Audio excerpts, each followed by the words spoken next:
Hello बच्चों।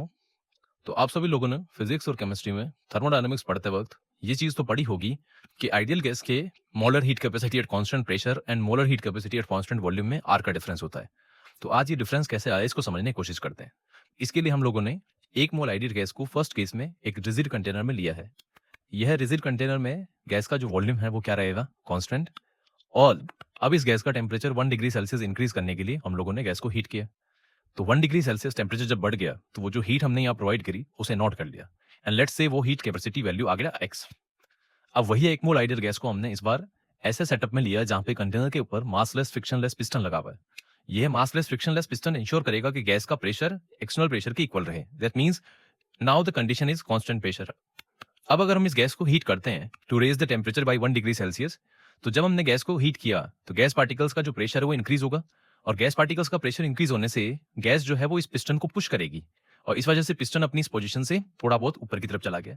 इसका मतलब टेम्परेचर बढ़ाने के लिए दी गई हीट को गैस ने एक्सपेंशन वर्क में यूज कर लिया और अगर गैस ने उसे एक्सपेंशन वर्क में यूज कर लिया तो टेम्परेचर को बढ़ाने के लिए हीट जितना कांस्टेंट वॉल्यूम कंडीशन में दिया था उससे ज्यादा देना पड़ेगा।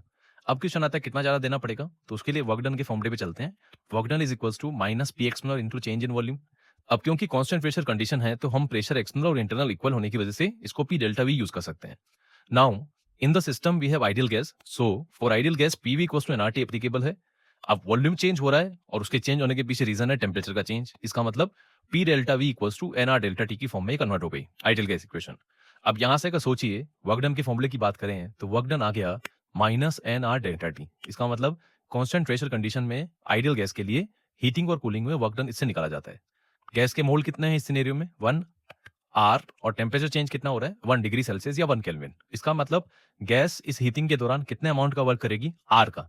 माइनस साइन ये बता रहा है कि गैस वर्क कर रही है और मैग्नीट्यूड कितना है आर। तो जरा सोचिए बच्चों, आपने जो टेम्परेचर बढ़ाने के लिए हीट प्रोवाइड करी है उसमें से कितना पार्ट वर्क की फॉर्म में चला गया, आर पार्ट। तो यहाँ पे जो हीट हम प्रोवाइड करेंगे वो पिछले वाले केसेस से एक्स वाली जो वैल्यू थी उससे कितना एक्स्ट्रा देना पड़ेगा, आर एक्स्ट्रा देना पड़ेगा। इसका मतलब कांस्टेंट प्रेशर पे गैस का heat capacity x plus R आ गया और एक्स क्या है, heat capacity at constant volume. तो यहां से एक रिलेशन आ गया कि CPM is equals to CVM plus R और इसको सॉल्व कर दिया तो आपका इक्वेशन आ गया CPM minus CVM equals to R. तो ये कंसेप्ट यहाँ पे लगता है हीट कैपेसिटी के बीच में डिफरेंस होने का।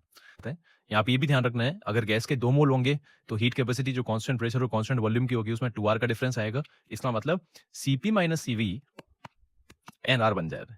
सीपीएम माइनस सीवीएम में 1 मोल है और सीवी माइनस सीवीएम में मोल फिक्स नहीं है। थैंक यू बच्चों।